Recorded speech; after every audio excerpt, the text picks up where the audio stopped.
Agora, a vereadora Júlia Casamasso Matoso, lá da nossa Petrópolis, onde a Casa da Morte há de virar o quanto antes Museu dos Direitos Humanos contra a Tortura. Obrigado, Júlia. Muito obrigada. Na verdade, eu que agradeço de poder estar aqui presente hoje. Queria agradecer o convite ao deputado Glauber Braga e aproveitar para dizer que essa cassação que o mandato dele está sofrendo é uma prova do quanto a gente ainda precisa caminhar em direção à democracia nesse país, o quanto a gente ainda precisa aprender a discordar com soberania e avançar de fato nos direitos políticos da nossa população.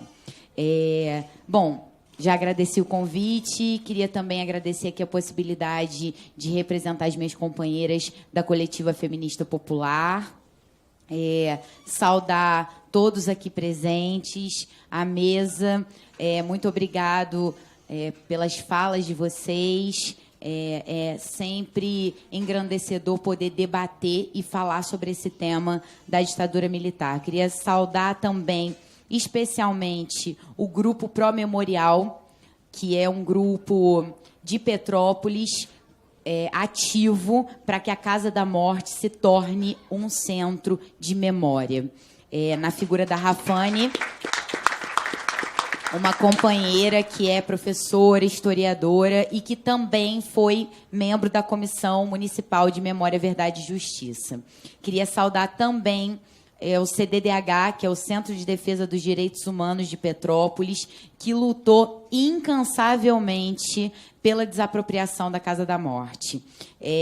Gostaria de saudar todos os participantes dos movimentos sociais de Petrópolis que se somaram a essa luta, que se estende por pelo menos 14 anos na nossa cidade e por todo o país.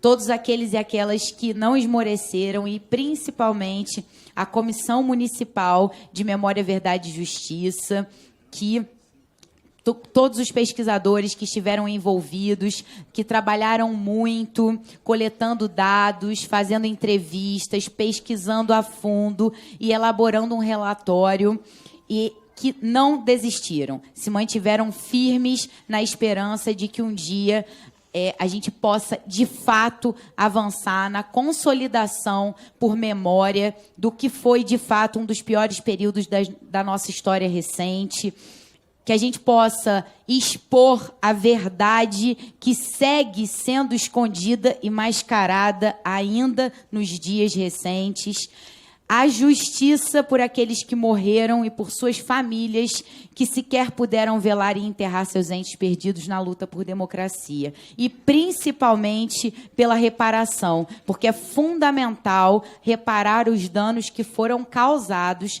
tanto na nossa história quanto na dor irreparável daqueles que perderam seus filhos, seus companheiros e viram a democracia amanhecer sem fornecer sua devida compensação. E eu queria aqui dividir a minha fala em 3 momentos. Eu vou falar rapidamente sobre o que é a Casa da Morte. Acredito que todos aqui já sabem muito bem o que significa, mas só resumidamente para que a gente possa também falar sobre a conquista que a gente teve recentemente. A Casa da Morte é um dado pessoal, né? Eu moro há 24 anos muito próximo de onde é a Casa da Morte. Para quem não conhece, em Petrópolis, é um imóvel muito próximo ao centro da cidade. Andando, você chega no centro histórico em 10 minutos, mas, ao mesmo tempo, é uma rua muito tranquila, é uma rua sem saída e que, atualmente, é um condomínio fechado. Já foi colocada uma cancela e só entram moradores nesta rua. O imóvel que ficou conhecido como a Casa da Morte tem a sua história diretamente ligada à família Loders. O patriarca da família foi preso 2 vezes por ser considerado um espião nazista. E depois, o seu filho, Mário Loders, quando proprietário cedeu o imóvel nos anos de chumbo, de 71 a 74, ao Fernando Sérgio Aires da Mota, que cedeu o local para o Centro de Informações do Exército. E as entrevistas e depoimentos que foram prestados pelo Paulo Malhães mostra que realmente aconteceu, nesse período, um aparelho clandestino que foi organizado e mantido logo após a morte do ex-deputado federal Rubens Paiva. Então, logo depois da morte do Rubens Paiva, aconteceu um desentendimento entre o DOI-CODE e o Centro de Informação do Exército, e assim eles decidiram por formular um centro clandestino de tortura desassociado das dependências militares. E o próprio depoimento do Malhães fala que a Casa da Morte em Petrópolis foi um laboratório para que outros centros clandestinos fossem criados e estabelecidos para que assim, então, fosse feita a tortura, a morte e o ocultamento dos cadáveres. E aí, essa história foi primeiramente revelada pela Inês Etienne Romeu, que foi a primeira militante que saiu viva da Casa da Morte. E foi perseguida, ficou na Casa da Morte durante 96 dias, do dia 8 de maio até o dia 11 de agosto de 71. Foi brutalmente torturada durante todo esse período e foi a última presa política liberada no Brasil. Em todo o processo de anistia, Inês lutou para esse reconhecimento da Casa da Morte, esse centro, esse cárcere de tortura em Petrópolis.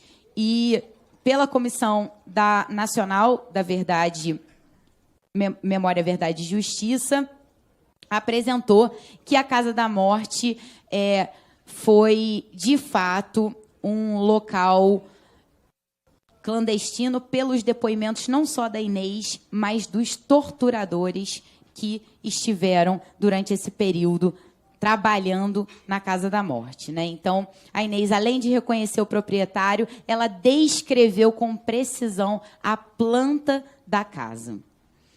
E aí, depois desse período, no final da década de 70, o proprietário pagou pela devolução da casa e logo depois ele vendeu, né? Então, muito, muito suspeito. Isso no final da década de 70.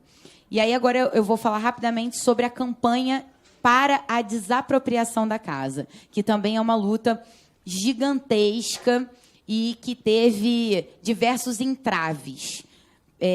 Primeiro, a campanha foi instaurada em 2010, pelo CDDH, pelo Centro de Defesa dos Direitos Humanos, que recolheu 2.000 assinaturas na cidade e que começou essa movimentação para a desapropriação.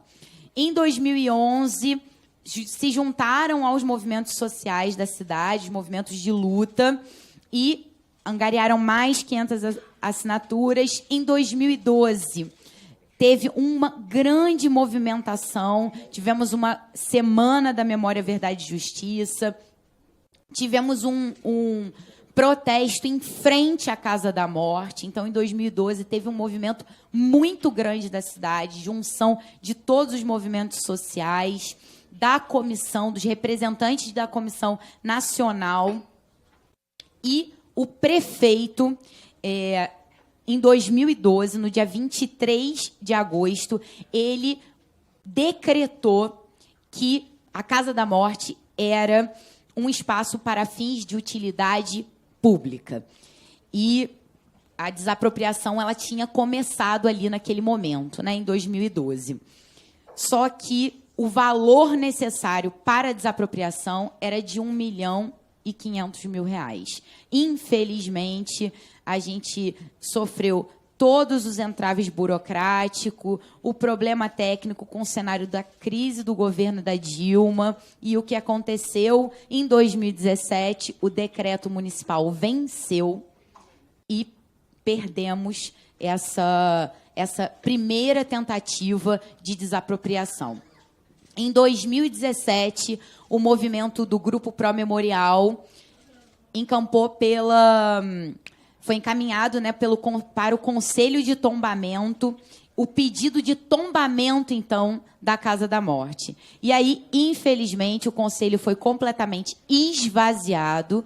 Eles sequer conseguiram debater e ler os documentos que eram levados pelo Grupo Pró Memorial e conseguiram votar a favor do tombamento. Foram 4 votos a 3, só que logo depois da publicação em Diário Oficial, no dia 15 de dezembro de 2017, o proprietário da casa conseguiu reverter essa situação por conta da votação não ter o quórum mínimo considerado necessário para o tombamento do imóvel. Então, essa foi a breve história de todos os entraves para a gente conseguir avançar na desapropriação. E aí eu vou contar um pouco do movimento que a gente fez no último ano, se somando a essa luta. Eu assumi no ano passado, na Câmara Municipal, a suplência do companheiro Yuri Moura, assumi no dia 2 de fevereiro, e uma das nossas primeiras ações foi conversar com a Rafane, que eu citei no início da minha fala, companheira, professora de História, do Grupo Pró Memorial, e fizemos articulação com o companheiro deputado Glauber e nos somamos a essa luta a fim de fortalecê-la e, finalmente, ganhar essa desapropriação. Tivemos aqui em Brasília no ano passado, em junho, conversamos com o Nilmário, no Ministério de Direitos Humanos, militante incansável, a fim da gente avançar mais uma vez. Ano passado, o Nilmário esteve lá em Petrópolis, no Ministério Público Federal. Também estivemos acompanhando, junto com o CDDH, junto com o Grupo Pró Memorial. E esse ano, fizemos, em conjunto com o deputado Glauber Braga, um encontro por emendas participativas. E garantimos 1 milhão em emendas para que, não só agora a gente avança, né, porque o Ministério dos Direitos Humanos desapropriou a casa, finalmente, mas a gente garantiu a emenda para que a gente tenha um projeto museológico, para que, de fato, a casa seja resguardada e ali seja um centro de memória. E, finalmente, materializar essa luta de muitos agentes políticos e honrar, de fato, a memória daqueles que deram a sua vida pela democracia é uma vitória de todos nós que estamos aqui hoje, de todos que se somaram a essa luta, de Inês Etienne, que lutou até seus últimos dias para que essa casa fosse, de fato, transformada em um centro de memória, de todos os movimentos que estão engajados nessa luta, mas esse é apenas o primeiro passo, né, gente? A gente precisa avançar muito mais. Então, a gente tem um primeiro passo para pavimentar essa estrada, para que a gente consiga consolidar, de fato, a memória, a verdade, a justiça e, principalmente, a reparação e a democracia. Muito obrigada.